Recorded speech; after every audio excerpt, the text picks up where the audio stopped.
Somehow the non-existent part in my hair shifted to the left because it was a haircut day, and boy, does it look so much better. But as I'm looking, you can see the bald spot there. That stuff in the middle is kind of shifted over to the left, which is kind of creepy if you ask me. How are you? It's Saturday, almost noontime. The cat is now hiding under the sheet. Aren't you, Emily? And so I figured, what the heck? Really didn't want to do too much today anyway, so we'll just do an Ask Uncle Ron. For the Saturday. Oh, you didn't get under the sheet. You can do it. I have faith in you. So hopefully you guys are well. And this is, 45 minutes or so where the cat scratches herself on camera without realizing it, where you get to ask questions and I try to answer them to the best of my ability. Okay? Let's see what we got coming up. The football game that was supposed to be Thursday between the Cowboys and the Giants will be Monday night at 7:30-ish. Yeah, before Monday Night Football. We'll do that. So 7:30, depending on what time the kid that feeds me dinner gets here. Tomorrow will be that 70s tournament in this slot at noon Eastern time, 9 Pacific. Remember, that's standard time. The clocks move back an hour tonight. You get that extra hour of sleep. The wife has already planned how she's going to spend that time sleeping. The cat will spend that hour probably banging on the door so we don't sleep. That's just the way things go. If I keep moving my head like that, I can take the microphone in and out of focus. Isn't that exciting?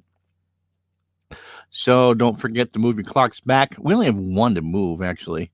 The power went out a while ago. We never turned the stove clock back on or off. Everything in the microwave, of course. Everything else runs on atomic time. So cell phones, computers, all that. But there's one clock that you can't see beside me, a Red Sox clock that says 2 minutes after 12.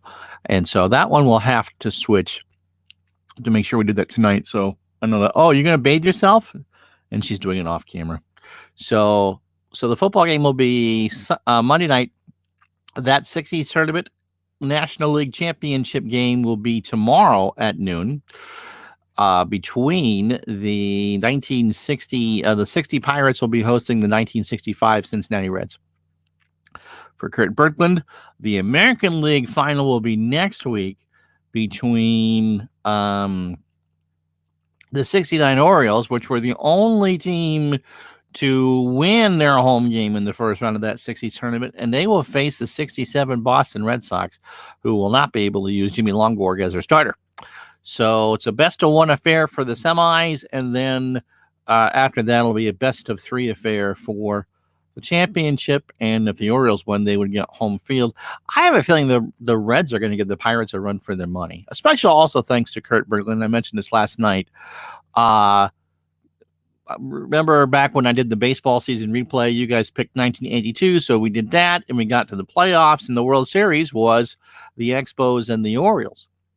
And so he's using Pine Tar Baseball to replay my simulated World Series. I'll have to go through and look, but that's kind of honor to do that. And the other thing is that Al Red Sox fan is going to do on his channel the first game I ever went to, which was August 9th, not 8th. 8th, my wedding day. And not obviously back in 1977, but August 9th, 1977. I think it was a Tuesday, between the New York Mets and the St. Louis Cardinals from Shea Stadium. And let me tell you a story about that. I was 5. I had the chicken pox, grew up in southern Vermont, and my mother made what I want to say is a dick move. She had a boyfriend at the time. We went camping we camped in 5 of the 6 New England states.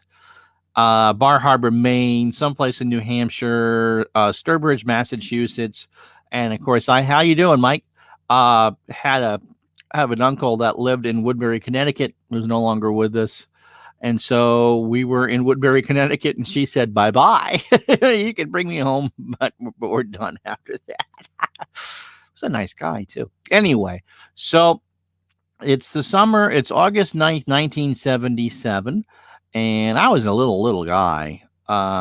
like 35, 40 pounds. And so she put me in a baby carrier and we walked around Manhattan. I was struck with the amazing amount of Burger Kings because they're very colorful.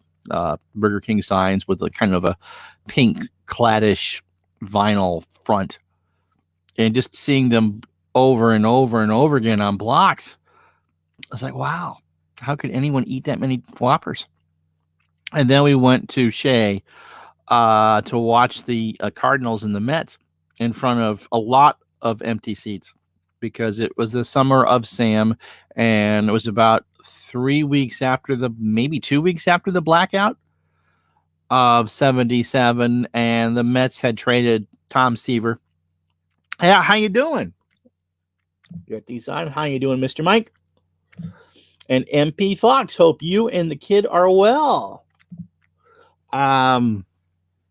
So lots of people dressed as worn down wooden seats at Shea Stadium. We had box seats on the third base side. My uncle was a huge Cardinal fan, absolutely huge St. Louis Cardinal fan. And he remembered 82 really well, and we never talked about 85 or 87, but 82 we would talk about, and so that was always good. So we went to Shea. And I had the chicken pox, and we're in these box seats on the third base side. And every time that you would see the red light over home plate when you looked up, we thought we were on TV. So we must have waved 1,000 times to the WOR TV cameras. I believe the Mets won that game 4-1. I had a great time, kind of cemented my longtime love affair with baseball. Lou Brock stole a base. And because it was a day and age of non-Sports Center and newspapers, they made him re-steal the base for the cameras. Of course, obviously the throw couldn't beat him, but just got back from a card show. Hope, yeah, all is well with me. Thank you, and glad you are too. So, my best to you and Teo. Hopefully, he picked up some good stuff, or that you got some good stuff for him. So that was my first ever Major League Baseball game. And the first 3 games I ever saw involved the Cardinals. Second one was with the Mets in 87. Mr. Met tried to poke my eye out. Monday Night Baseball, 50,000 people at Shea. Warm summer night. And the Mets had to go with John Mitchell on the mound. I forgot who won that one. And the third time I saw the Cardinals was up in Montreal. The next summer, I saw John Tudor pitch against... I don't remember, for Montreal. If you remember the old Olympic Stadium, they had the roof on. It was thunderstorms that night. We were able to get above home plate, the deck above home plate seats for $4 at the door. Okay. Thunderstorms outside. They would not have been able to play the game. And of course, there was no air conditioning. So, in typical crappy stadium fashion, you had all the heat and humidity of a thunderstorm without any of the relief. And Montreal won. In fact, I think they drew like 24,000 that night. Got to see Andres Galarraga. I think John Tudor pitched for St. Louis. I have to go back to Baseball Reference and look. So I've seen the Cardinals in person 3 times. I saw the Expos. I saw the Mets twice. I've seen Ken Griffey Jr. take batting practice up here in Burlington. And I went down on Old Timers Day in 89 to watch the Red Sox and the Rangers, which was on the first Saturday in May, and watched Mike Smithson shut out Bobby Witt. So that was kind of cool. And actually to bring that story back, we're trying to get to the big store, the sports store across the street, and the bus pulled up with all the alumni. And so I got a keychain from Lou Brock that played Take Me Out to the Ball Game. I don't know if I still have it or not, but that was quite cool. And he was in a red sport coat and all that. So that was fun. So those are the Major League games I went to. So yeah, hope everything is well with you guys. Wanted to talk a little bit about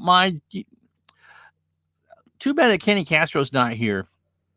Don't know if he'll watch at some point or not. When you go to cover sports, I mean, it's pretty obvious. I grew up a Red Sox fan.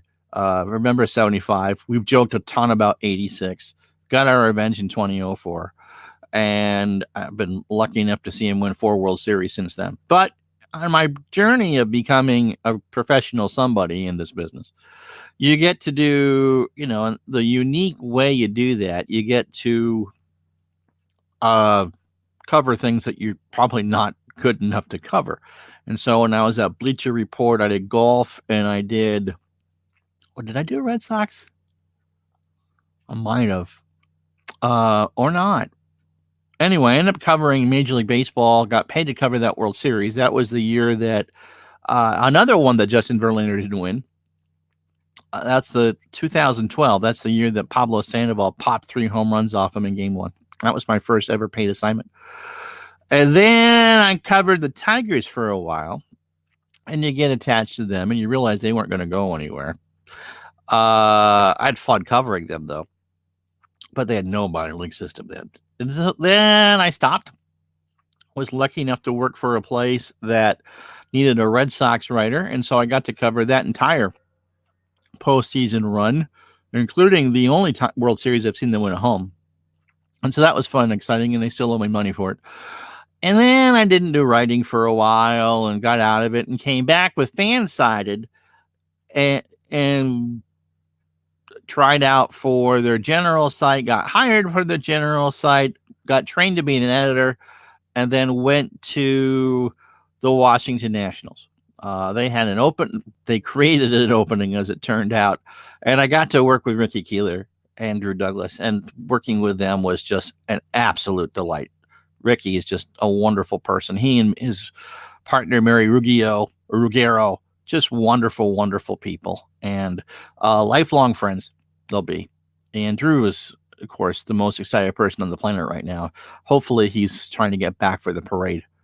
So I covered the Washington Nationals for about a year and a half. Covered them at the end of the 2016 season. They won the division, and guess what? They lost to, I think it was the Dodgers in 5 games. Then we did the 2017 season, and that's the one that they ran away from and hid in the regular season, had all the injuries. The Bryce Harper fight, which my favorite picture is of the Hunter Strickland Harper fight was Ryan Zimmerman trying to, restrain Harper, and the meme coming up, "Don't you talk to my son that way." That was pretty funny. And of course, you know how that ended with the Cubs. And then the Cubs got rolled by the Dodgers in 4 or 5 of the National Championship Series, and Dusty Baker got fired. Ricky left, worked with Drew. Drew discovered college. I didn't really want to train someone else, so when Drew left, I left. But they were struggling. That was a struggling team, and they didn't make the playoffs last year. And so someone else ran the site, Blake Finney, who was very good. He did it for a year, and then the site kind of went to someone else, and that crumbled. Anyway, but when you get to work on a professional level, following a team that may not have been your primary team, I did not want to cover my childhood team, because I think you can root for different teams. You can get excited about different teams. I just thought that in my trying to do the best job that I could as a piss poor writer, that you had to be able to cover them fairly and be critical of them. I could have been critical of the Red Sox. I mean, it comes with the nature to live in New England and be critical of the teams that you love. You had to be able to separate yourself enough to say that, yes, you could genuinely like the team, but you realize that you're there to be an honest broker. And if something isn't going well, you got to be able to say something isn't going well. And with the Nats, that often was the case. And trying to build a website and all that for very little money.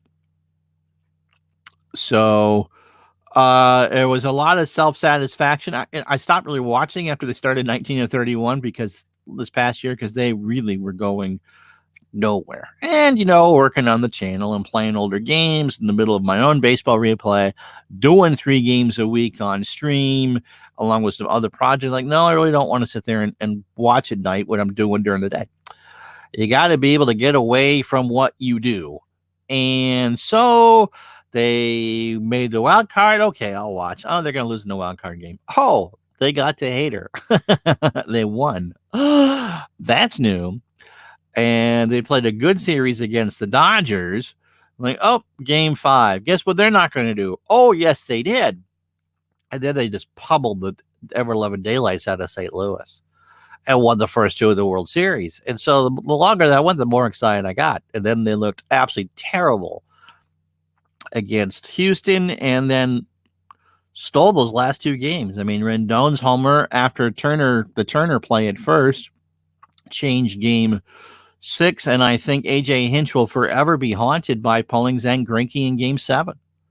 So anyway, yes, I was much more excited about Washington winning the World Series this year than the Red Sox last year, because I really didn't know that. I mean, I've got a Mookie Betts jersey. There are people on the Red Sox I admire and adore, but I didn't feel the connection to that team like I did this year's Washington Nationals team. Ryan Zimmerman, face of the franchise, first ever national. And of course, it's hard to put into words. I mean, if you're from Montreal, you want nothing to do with the team that the Expos after the Expos left. It's a sore subject. Lots of misconceptions out there. No, the strike did not kill Major League Baseball in Montreal. Montreal was mortally wounded years before that. You go look at the attendance figures for 93 when they nearly won the National League East, and 94, and they weren't packing the joint at all. They were always bottom 4 in attendance. They never were in the top half of the National League in attendance after 1983. So let's get over this notion that, we were going to do great and baseball took it away from us. No, you guys did a good job of taking it away from yourself. So, Tampa, are you listening there? But anyway, and Washington, of course, doesn't ever really want to acknowledge Montreal's existence. Well, guys and gals, there would be no Washington Nationals if it wasn't for the Montreal Expos. I understand that you obviously wouldn't want Andre Dawson or Steve Rogers or Warren Cromartie or Ellis Valentine throwing out first pitches at World Series games, but let's be realistic. That was a vagabond team that you guys adopted well. And you finally got a World Series. But for those of us who are kind of in the periphery, I mean, it was the one thing that growing up around here, the Red Sox and Yankee fans could agree on was, okay, we might hate each other when the Red Sox and Yankees play, but no one hated the Expos. Absolutely no one hated the Expos around here. Maybe the Mets fans, but those were more of a bandwagon thing when the Mets were good in the mid-'80s. You always rooted for the Expos. Expos hats. Actually, my wife got me 2 Expo jerseys for my wedding anniversary this year. Thankfully, they didn't come while I was doing the 82 Expos World Series. I would have been accused of being biased. So, but I do have them. The powder blue mid-'80s Expo Road and the 94 Expos home. They're both very sharp. I haven't worn the home one yet. But, the combination of, A, I had a professional interest in what the Washington Nationals did, and B, the childhood interest of seeing the Montreal Expos finally do something. There aren't many people who just kind of show love towards both franchise, both ends of the franchise. But to me, that just made it extra redeeming. We rooted for the team in the 80s. And the 90s, and you always wanted them to do well. I mean, the Expos never hurt anybody. You knew that they produced a tremendous amount of talent. Yeah, Larry, I mean, the Expos, early 70s, the Expos I had the blue one. I'm trying to get a hold of a tricolored one. And so, absolutely, between the combination of the two, it was I didn't cry when they won the World Series like I usually do when the Red Sox do, but when they won the pennant, that meant a lot to me. Yes, I was rooting for Montreal in 80 and 81. They fell short, of course, in 80, and although I didn't hate the Dodgers, 9 years old during that NLCS, and I really wanted the Dodgers to beat the Yankees because someone remembered 77 and 78 really well. And the Yankees got past the Oakland pretty quick. And so I wanted the Dodgers to win that damn thing, damn it. If you remember, it snowed the original day of Game 5 in Montreal, and they did not have the roof. And NBC, in their infinite wisdom, did not have a doubleheader. They were showing that game in the daytime at like 4 o'clock on a Sunday. And because they'd already shown a football game, it was poor Bryant Gumbel in a studio going through football highlights over and over and over again, waiting for it to stop snowing in Montreal. And so I believe that was like an early afternoon start, even earlier than 3 o'clock. I remember coming home from school to watch Blue Monday, and was sad for Montreal that they weren't going to go to the World Series, but happy that the Dodgers were going to get a chance to do something with the Yankees. And I won $1 on that series. One of my sixth grade teachers was a Yankee fan. We bet $1, and I got to stay up to watch the Dodgers win it in 6. That was pretty awesome. So to get back to the Expos and Nationals, so on both ends of that, it just felt pretty good. And watching Juan Soto and Victor Robles, and seeing, Scherzer and Zimmerman and Rendon get over the hump without a camel being involved was just nice. You knew that these were good people. It wasn't a lot of crap coming out of the locker room. You just wanted it. You just wanted it to happen for them. They really are a good bunch of players. They played so hard. Oh, every time I go on camera, the side of my nose itches. So you guys got any questions? Not a big crowd here, but I want to be done with my day. So that's exciting. So that's my story about the World Series.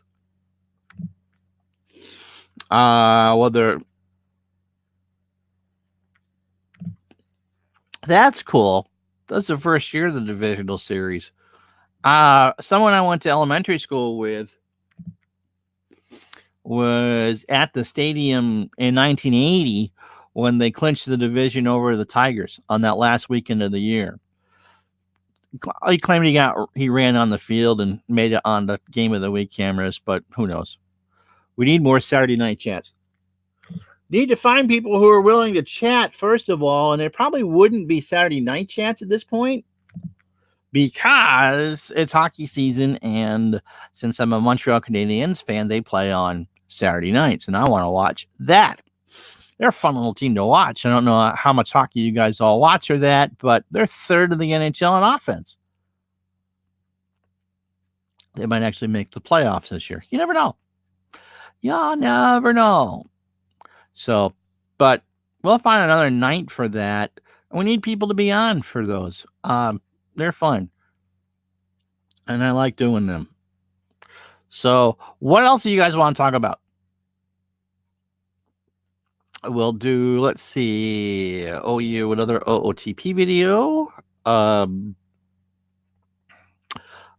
going to do on tape a full Strat PC basketball. That was fun last night.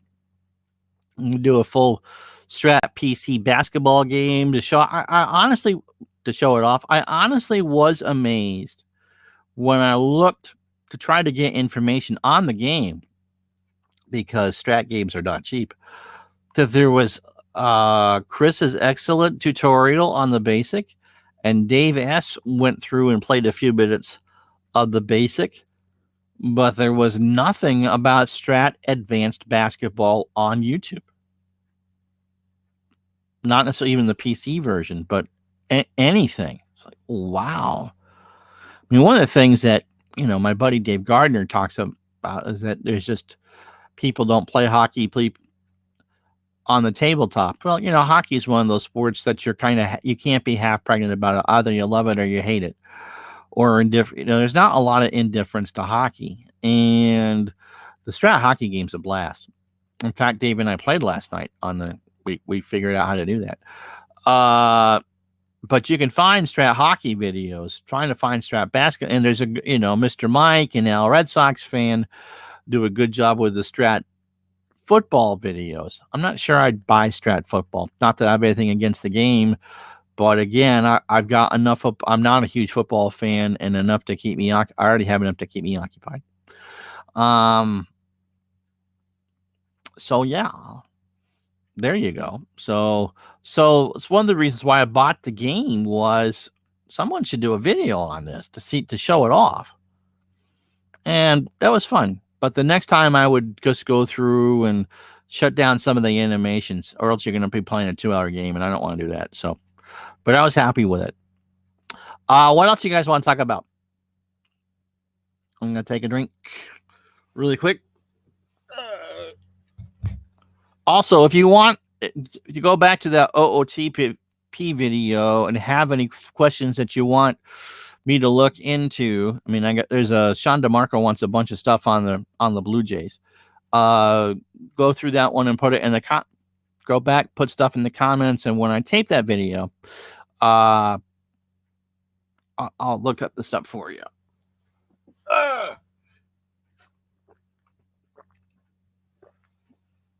Yes. The cat staring at me. Yeah, Golden State is in trouble. No, Thompson, Curry with a broken finger, and Durant's in Brooklyn. And Draymond Green hurt his finger. Whole new team. You know, that kind of goes with every run is special. Good morning, Seth. How are you? You going to the parade or no? Oops, something fell in the other room. That runs are very... Thanks. Got it this morning. Runs are rare as far as greatness for long periods of time, especially in this era of free agency. And so the Golden... Okay, sorry about that. So, for them to be as successful as long as they have been, now Golden State is the team I wouldn't want to play in the playoffs.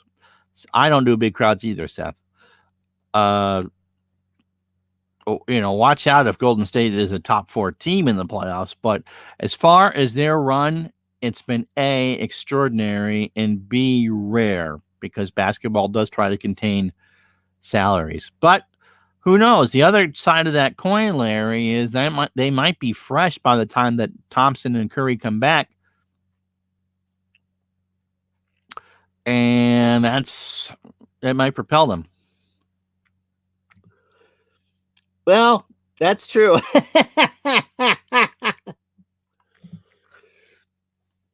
The Patriots are, as a Giant fan, okay? I'm not a Patriot fan. I don't dislike the Patriots.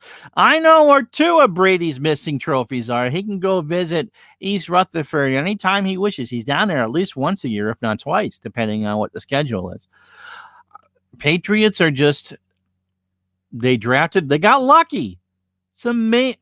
They lucked into Tom Brady, who went in the 6th round. So he was passed over hundreds of times, or at least 100 and some odd times before someone finally drafted him.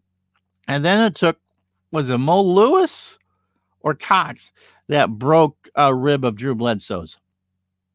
Remember Bledsoe laying on the sideline with his eyes rolling back in his head, and you knew that was pretty dangerous. And that's how Brady got the start. And that could have gone south for that. I mean, it really is.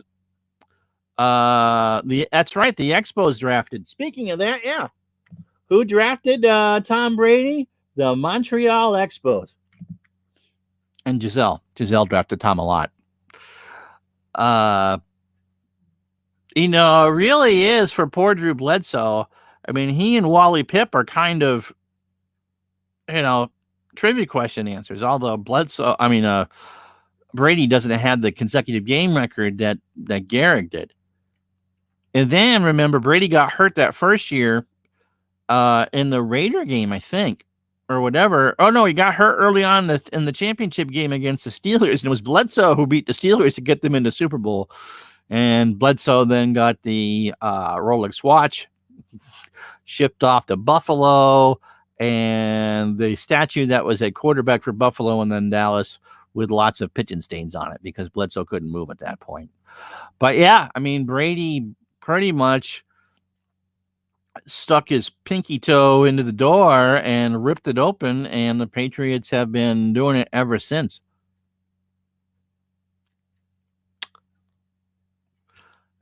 And it doesn't hurt to have Belichick.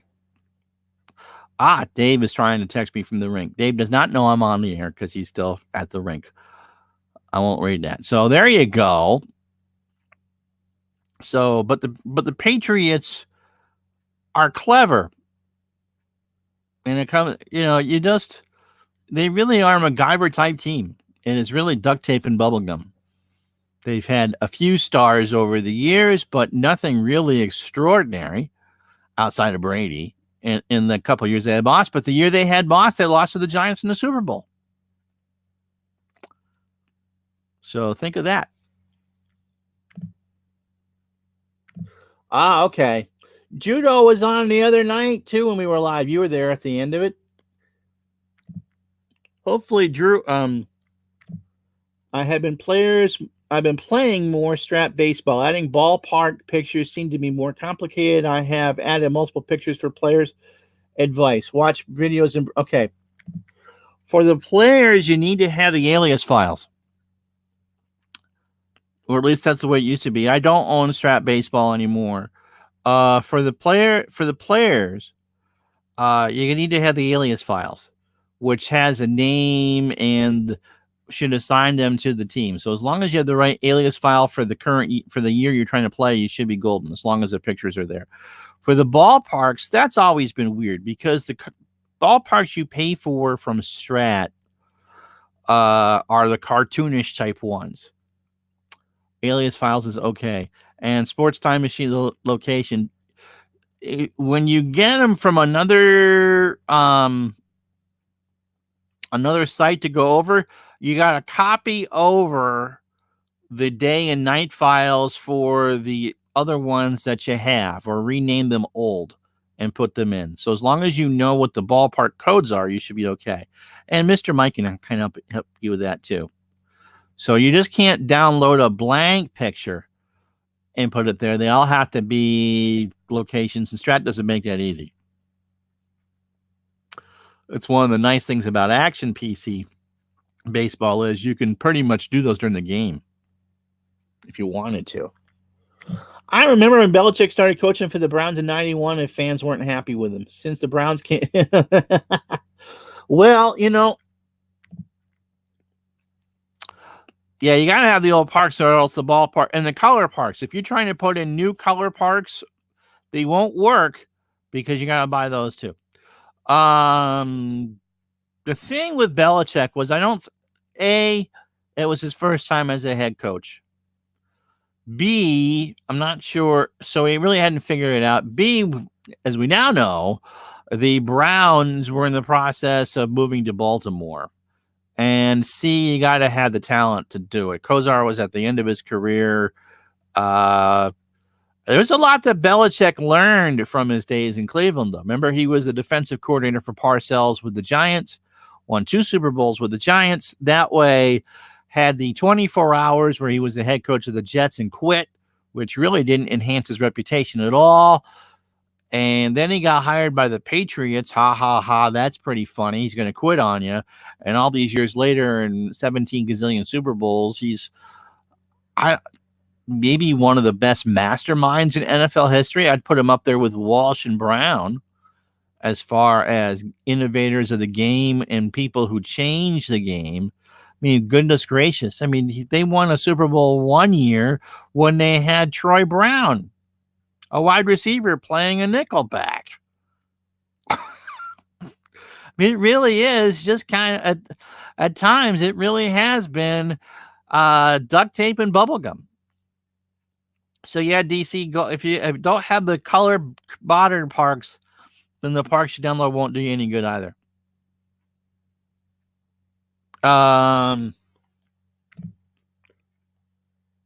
Will Mookie get traded? Probably. Should he? No. That's who you build teams around. There.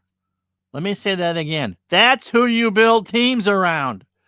The Red Sox have way too much money invested in Chris, no longer for sale, and David, the price is not right.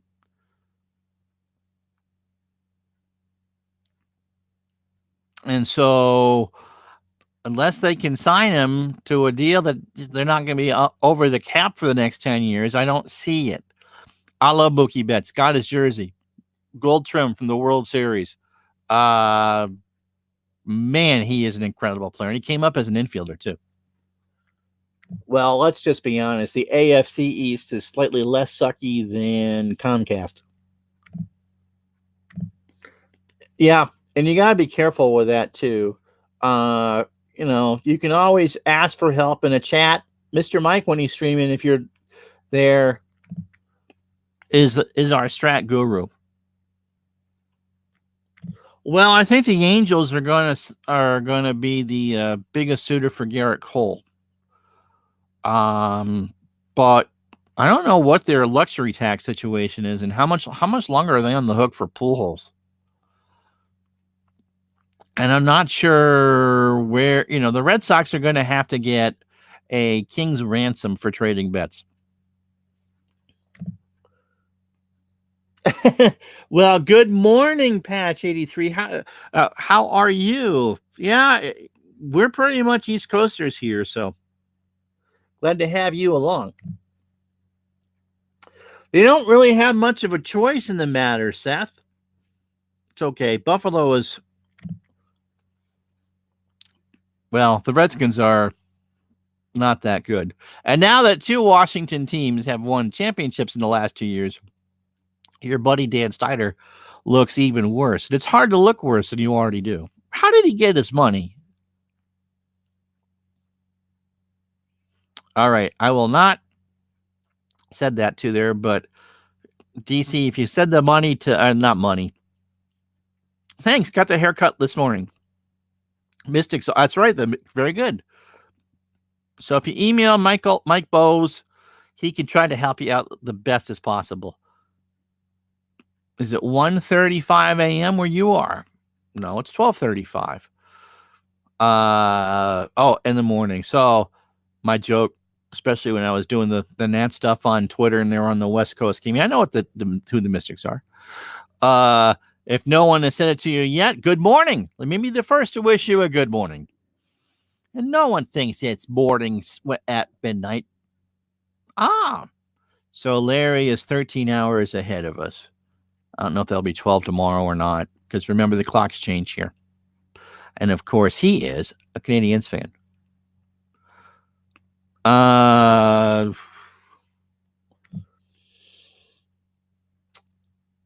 don't know, because the Rangers aren't close. I think if they're leaving, they're not leaving for someone that they're going to go struggle with for 3 or 4 years. Strasburg or Rendon. They won a championship. Now they go back. They're probably an immediate favorite to win the National League again. The Braves are in good shape. We'll see what the Phillies do in the offseason. The Phillies still have money to spend. The Rangers are not close to a World Series. He could go to Houston. I could see that if he wanted to go there. He's from Houston. He played his college ball at Rice.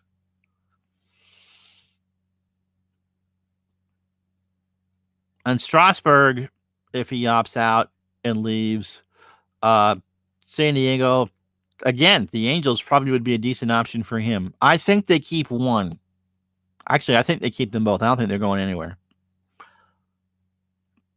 I don't think they're going anywhere. I think they know they got a good thing going on here.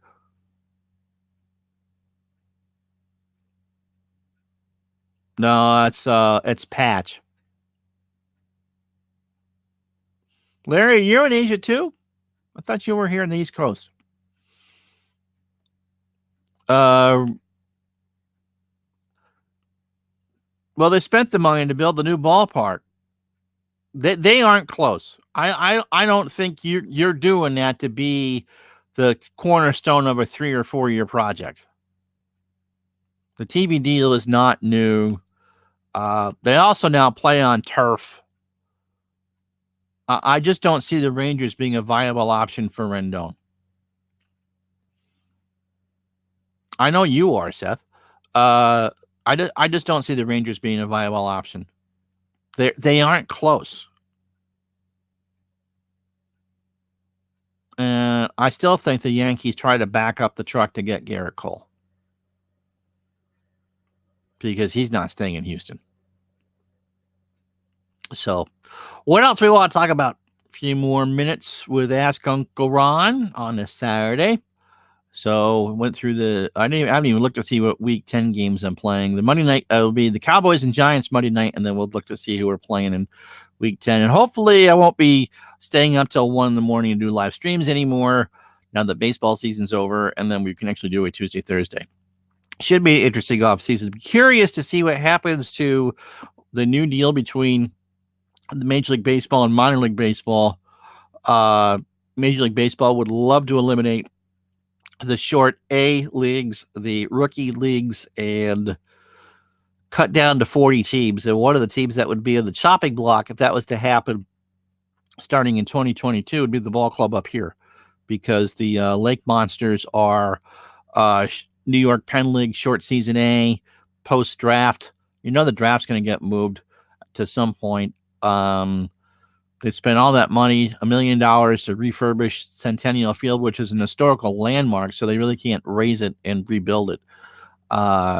It does well. My thoughts on Carlos Beltran, the newest manager of the New York Mets. They were close last year, and I think Beltran, I'm going to parrot what my buddy Ricky Keeler said. He's new enough to modern, close enough to be a ex-player that he has a good handle of how modern baseball works. I think the Mets are a good team. I think their pitching is starting pitching is incredible. And I think the Mets are a contender, at least for the wild card. And who knows? But it's the Mets, and they do inept decisions. Well, most of the independent league teams aren't doing that well. There's talk of, if they do contract the 40 teams, that Skeeter, the team in Texas, and St. Paul would actually become legitimate minor league teams. And Alonso's fun to watch. A lot of smaller towns have sunk a lot of money or ownerships have sunk a lot of money into upgrading facilities, with the thought that they would have minor league baseball for a generation. The owner of the Lake Monsters up here has sunk $1 million into refurbing that place, with the expectation that he'd have a team for as long as he wanted. It's been a short season A team for, almost a generation. So to have that possibly taken away, I think would be just devastating to him. I wasn't going to buy any 2019 card sets because I prefer the older players' seasons, but not to, payoff pitches if I want to do that with. Hello, Al Red Sox fan. August 9th, just in case you're wondering. I saw demos that the ballpark that you love so much in Richmond is on the endangered list. Al Red Sox fan, by the way, doing a great job playing the 77 Mets. If you're going to take it, I'm going to give Al some love here. If you want to play a bad team, and the 77 Mets certainly qualify as a bad team, then get crazy with it. Try to be creative. Do what you got to do runs. I mean, Al is playing dead ball in 1977. And with their win today over the San Francisco Giants, who were pretty poopy as well in 77, they're 55-52. Did they win 60 games in real life? Al, you go back to the beginning of the video, I go through the story of my first game down there. So I can't wait for you that, but it's the 9th, not the 8th. The 8th is my wedding anniversary, and that's the story of this past year of the wife and I going to the Mexican place, sitting outside and having the fight in front of there. Yeah. Honey, I love the 8K TV you bought me for our wedding anniversary, but did we have to watch Cops? That was great. So yeah. So what else we want to talk about? I have roster card for that. I might actually redo the series. And Demos is absolutely right. The underdog has to be aggressive to win. And by God, you are pretty much an underdog as those Mets teams in the late 70s. Although the Phillies and the Pirates weren't dominant teams the year they won those divisions. Remember, in 79, the Expos took the Pirates down the last weekend of the season. In 80, the Expos took the Phillies down to the last weekend of the season. In '81, the Expos survived the last weekend. So if you could do that with a team that just kind of plays in over their head, it's winnable. Seth's been playing OOTP 20 a lot. That's cool. Yeah. And essentially that is that Brooklyn and Staten Island would probably move up to Double-A Eastern League, and those 40 other teams would be eliminated. I don't think it's going to happen. I do think the draft gets moved till what baseball wants to do is run the draft in mid-August and cut it down to 20 rounds. I have no problem with it going down to 20 rounds. But this team up here does reasonably well at the gate, and we were an Eastern League team throughout the 80s. I think when there was a certain team in Holyoke that was there, but Eastern League was in Glens Falls. Eastern League was in Albany. Eastern League was here in Burlington. They didn't draw that well. Of course, the stadium in Albany was crap until they built a new one out in Colony. Eastfield was fine, but Burlington and Glens Falls are too small for Double-A teams. And because the weather is not good here in April and May, you really can't do a full season A up here. You could go out and bat in April when there's 4 inches of snow in the parking lot and break your hands.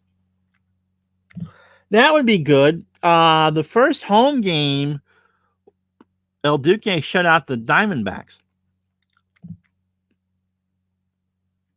I've got, and I haven't really gone too far with this, speaking of OOTP 20, what I did was I took Tampa in 98 and moved into Washington and gave the Nats an expansion team. I haven't played any of the games yet. Roberto Hernandez wants a ridiculous amount of money to stay. So does Fred McGriff and Wade Boggs. Whose ride was more impressive? The Nationals. The Cardinals have long been a golden franchise in the National League. And so for the Nats, with their playoff history, to win every elimination game that you possibly could. I mean, there have been 1,420 best of 7 series in Major League Baseball, the NBA, and the NHL, and no road team has ever won all 7 of those games. I thought after Game 5, and I thought Joe Ross pitched well, they were sunk. If they had gone into Houston only needed to win 1, I thought their chances were pretty good. But when they needed 2, like, oh. But they had made the World Series, and I know wouldn't have been disappointed. But they won the whole blessed thing, so good for them. So at some point I'll pick that up again. I like that idea for Manic Monday too.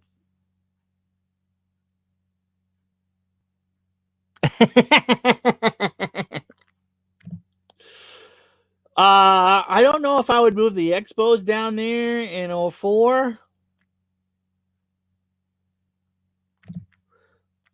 Somebody has to, Seth. Be curious because the draft. Just to see. RFK wasn't listed as a stadium, so guess what got built already? Nationals Park. Man, there are some stinky salaries on that team. What I wanted I should have I might redo it and start with 97, just sit through this 97 season and start with the expansion draft. Because it makes Fred McGriff is with Tampa because he lived in Tampa, and Wade Boggs is from Tampa, and so they were good draws for an expansion team. Why I did that with Tampa as an expansion team is, if you know your baseball history, and obviously a lot of you do, is that Washington was always an American League franchise. And so first in war, first in peace, and last the American League. And of course they make for a good natural rivalry with New York, Boston, and especially Baltimore, although Angelos would never allow that to happen. So just good stuff all the way around. Yeah, imagine getting all that money now to play with that didn't have in Tampa. But building up the minor leagues really is the Red Sox's highest part as a high priority for Boston.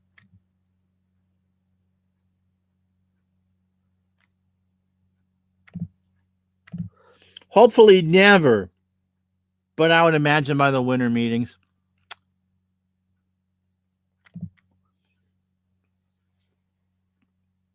I don't think he has much of a choice because I think Dombrowski left them with so many bad contracts. I mean, goodness gracious, how much longer are we still paying for that kid down in Pawtucket? There are a few. There are a few, and that's great.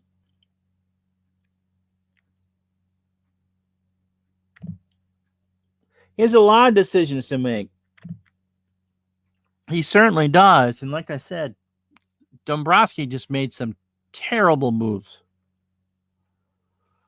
The extension of Sale just boggled my mind. Now, Dombrowski did what he had to do. He was brought in to win a World Series, and he traded away a lot of the stuff on the farm. Oh, is Rusney Castillo finally done? Good. He was brought in to win a World Series, and he did that. But it cost them the minor leagues to do that. 13? I think it's 2032. 2032, I think is when that is. There you go. 1st of April every year, you get $1 million. And I don't think Bonilla feels bad about cashing those checks. I know I wouldn't. So, G Puck, nice to have you along. Nice to meet you. So, yeah, the Castillo deal was horrible. And, the one thing that Ben Cherington did okay was develop the minor leagues. Wasn't a very good major league general manager, and the thought of him coming back is like, why? So we'll see what the new guy does, but he's got some tough decisions to make. And I'm not upset that Bogaerts is been extended. Jackie Bradley Jr. I think is probably going to go this off season. And what can you work with Mookie Betts to stay under the luxury tax, and how much are they willing to spend? I mean, ideally, Mookie Betts is right up there in Mike Trout territory. You want to, whereabouts in New England? Yeah, I don't think anyone would say no to that, Seth. How do you make that work? I mean, you build franchises around people like Mookie Betts and Anthony Rendon and Mike Trout. He may not be in that same condo with Trout, but he's at least in the neighborhood. Auburn, Massachusetts. No, I don't think you need. Washington does not need another outfielder that can't hit. You got Michael A for that, and JBJ is a better version of Michael A. Yeah, cool.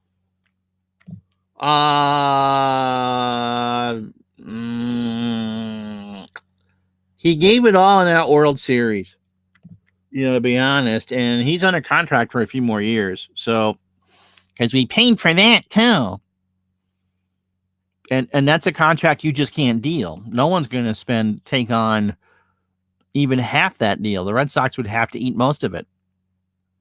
And Price has such a happy-go-lucky relationship with the Red Sox media and the city of Boston.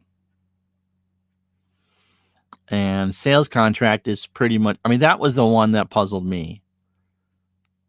You let Sale walk because Sale has endurance issues. Oh, you need to, okay, he's great for 5 innings. He can strike out 10 over 5 innings, but he turns into Cinderella's pumpkin to start the 6th. All right. Well, at least that Worcester is actually spelled the way it is. All right. You have a good day, Seth. Worcester is how, or Worcester. Okay. Yes, you have a question, sir?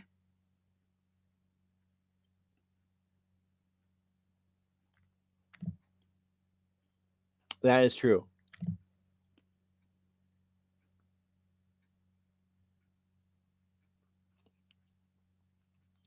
We'll entertain your question, sir.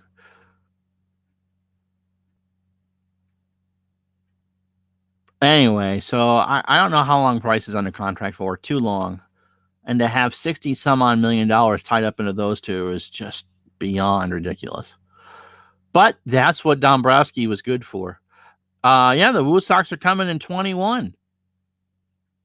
Nice new ballpark. Polar Seltzer. The Polar Park. That should be fun. And of course, they have a hockey team there too, as I keep hearing from Mr. Gardner all the time. Waiting for Dave to ask his question. Who's Worcester's hockey team affiliated with? Oh, I don't think they get rid of him now. He just won a World Series. I think he gets a pass for at least a week or two. Long term, well, he's got 2 years left on his deal. And Rizzo will be back. What amazed me most about Davey was how much he grew into the job between when I stopped watching in April and May and now. It's not. You forgot your question. Of course you did. The question is baseball the best sport in the world? And the answer is yes. I don't get the need for a DH any.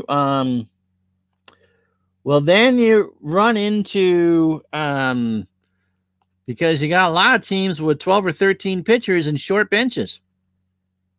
I get the need for it. It should be universal. It should be universal. And then your pitchers don't need to worry about coming out early.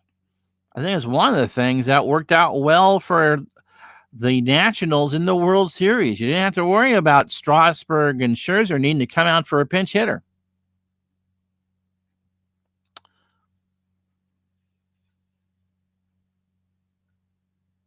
So there. ID's on vacation. So I don't get to hear about that. I think pitchers aren't hitting in the minor leagues. If a National League pitcher plays against an American League team in the minors in AA and AAA, they're DHing for them anyway. So yeah, they might have been good athletes in high school, but so was I. And look what happened to me. As always, MP, you enjoy Little League. Well, teams should be able to bunt. You got to be able to move runners along.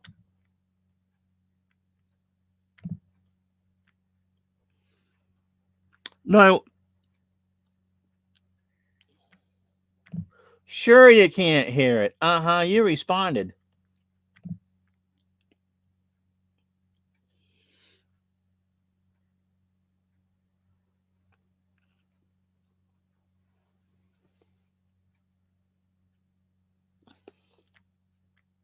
That's because they're all backup infielders. Baltimore's terrible. Using that as an example is horrible. And that wasn't on Davey Johnson. That was the agreed to thing way back in April that year coming off.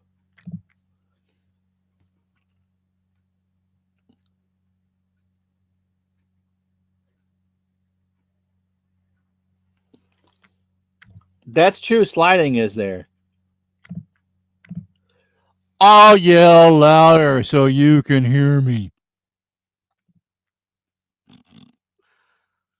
For everyone else who just had their eardrums blown off, I'm sorry. All right, couple more minutes. Any other questions? And Larry's right. You learn how to bunt and slide in Little League. Apparently, they don't work on that enough in spring training. And in this day and age, there's just no reason for pitchers to hit. That's not what they're getting paid for. We have artificial surface. We have dome stadiums. We play under artificial lights. And, that's fine. If you're not a fan of it, depends on what I'm doing. It was interesting to do the DH in the World Series in Montreal because they never had it.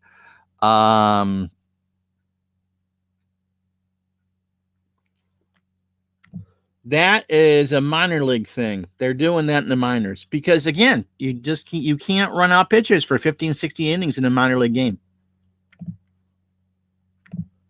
They weren't very good in the World Series, were they? There's a lot of pressure on them, and their union's pretty strong. But I'm all for, with all the technology, I think you can do a robo guy behind the plate to call balls and strikes, because both teams got hosed in the series. And I don't like in the Major League game, I don't like it. Do I want to do a stream on the question I have about Strat hockey? All right, Albert, or Al, what's your question?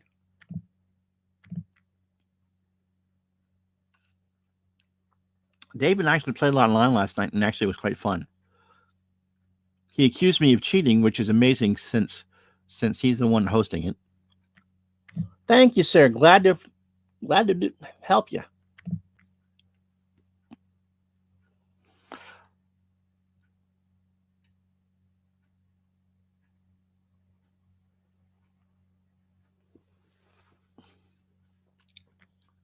And that's true. And if you're doing something from the 30s or 40s, or even the American League from the 60s, you shouldn't use a DH. It's not the way the rules are. But they were also hitting all the way up through the system against equitable pitching.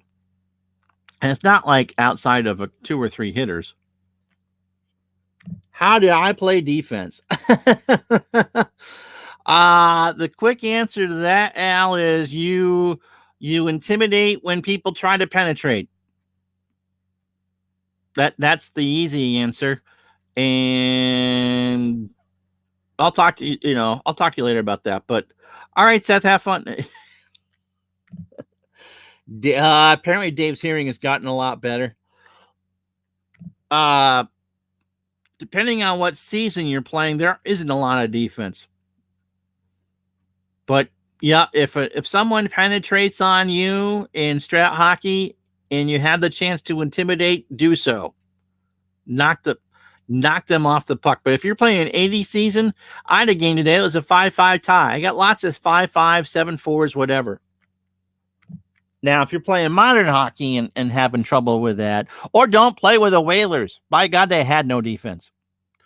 All right, last round of questions here, and then we'll call it a stream. So tomorrow at noon, it's going to be the 65 Reds and 60 Pirates from Forbes Field, where there'll be no DH, and the National League Championship of that 60s tournament. And the Monday night around between 7 and 7:30, going to shoot for 7. It's going to be the Cowboys and the Giants from Giant Stadium at the Meadowlands to wrap up Week 9. What I do is I stole them all from 2nd and 10. I'm not sure. There is a community. If you look up a community site for Action PC, there are some there. But that's what I did. I stole them all from 2nd and 10. SATmods.net. It comes with an installer, but you can change the installer directory to your DK Sports data folder. Anything else, gentlemen? Still need closed captioning? Dave kind of heard that all right.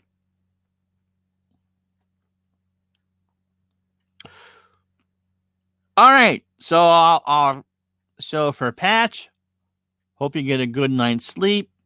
For Mr. Gardner, hope you stop and get a lot of Bengay on the way home from the rink, because I know you'll need it, you old fart. And for the rest of you, if you're a Washington fan, enjoy the parade. No duck boats in D.C., but it's still a parade. It's a parade. It's a parade. So thank you so much for joining me on this Saturday afternoon. I'll talk to you tomorrow afternoon for that 60s tournament baseball. Until then, you guys have yourself a great weekend.